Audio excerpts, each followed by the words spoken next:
Do you want to play Omaha, but you're not from Nebraska? Don't worry, I got you covered.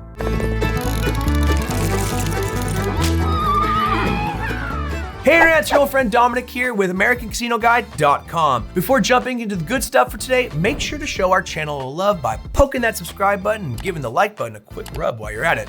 It's really gonna help us out with that house edge, and by that, I mean the algorithm. When it comes to overall popularity, Omaha is Texas Hold'em's biggest competitor. This is mainly because of the uniquely different play style and experience it has to offer. You have higher chances of landing bigger hands. What?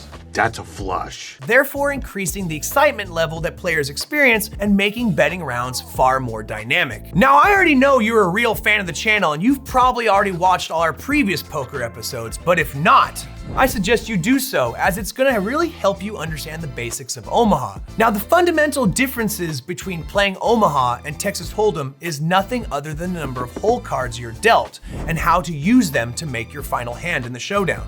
In Texas Hold'em, you get 2 cards, but in Omaha, you're dealt 4. You must use 2 of these cards to create a 5-card hand with the community cards in the center. In other words, in Hold'em, you're free to use as many or as few hole cards and community cards as you want in order to construct your hand, where in Omaha, it's 2. Always 2 there are.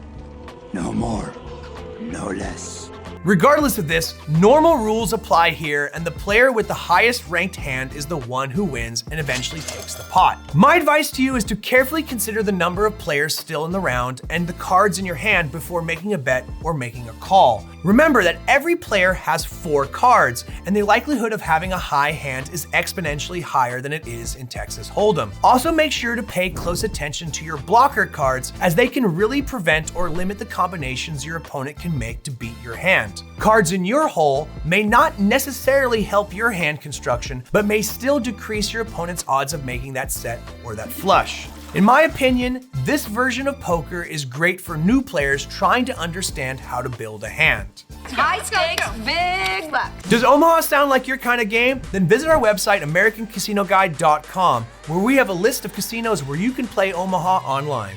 Now, Omaha comes in a lot of variations, but in this video, we're going to stick to pot limit and no limit variations. So before buying in, make sure you know the version of the game that you're actually playing. The difference is quite straightforward. Pot limit is more evenly paced and better suited for low stakes players just starting out, as it restricts the amount of chips that a player may make or raise in a hand. But personally, I prefer the no limit variation. There's no betting cap whatsoever, and you get to say all in and potentially make or ruin your day. All in. So will you give Omaha a shot? Let us know in the comment section down below. Don't forget to also clickety-clack that like button, pound that big red subscribe button if you haven't already, and ring-a-ding-ding that notification bell. My name's Dominic, wishing you luck and reminding you as always, play responsibly.